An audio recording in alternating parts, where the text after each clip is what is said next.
My husband went out to eat. He felt a bit dizzy and thought he might fall, which he did. Fell backwards, somehow hit his head on something and had a cut. So the restaurant called an ambulance, of course, and they took him to the hospital. Then a nurse came in his room in the afternoon to inject him with a blood thinner, she said. And I believe she did that 2 more times. And we thought nothing of it because, you know, you just trust the doctor that they're doing what they're doing. I went home after visiting with Jim, and the next morning about, I don't know, it was probably already 9 o'clock in the morning, that I get a phone call from the hospital saying that I needed to come immediately, that my husband was in a coma.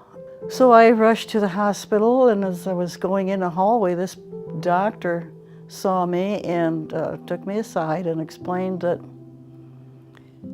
my husband Jim had a chance of living, or perhaps not, and would do what he could.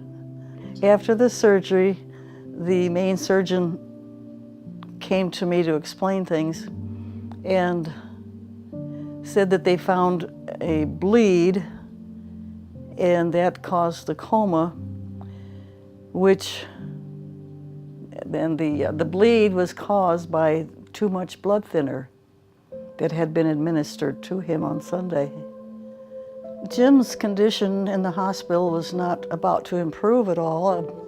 After 2.5 to 3 weeks that he was in there, and no recognition of any body, any person, any look, any feeling, any touch.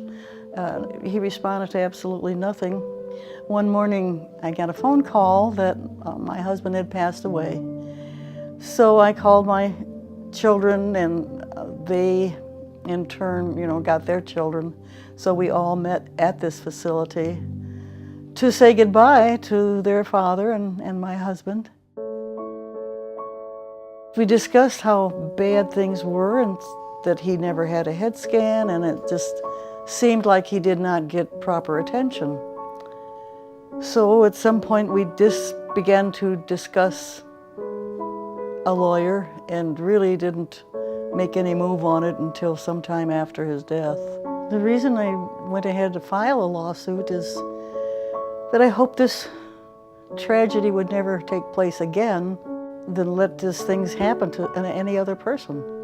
I feel a big mistake was made and an error, and that should be corrected so that it doesn't happen again. We asked for a referral and was referred to David Farnbaugh. And this gentleman did a terrific job. He was very personable and soft-spoken. He explained things to me very well, some of which I've forgotten, had to ask again, but he was very patient and kind and really very thorough, did a wonderful job. In the end, the Sweeney Law Firm did win the case, and so those people responsible, I believe, will have learned a lesson, hopefully, and they've been held accountable and had to pay their due. So I do feel good about that. My family all feel the same, that a good job was done. So we've been happy with that, that the settlement lifted quite a weight off our shoulders too, that we prevailed, which was only right. The hospital was wrong.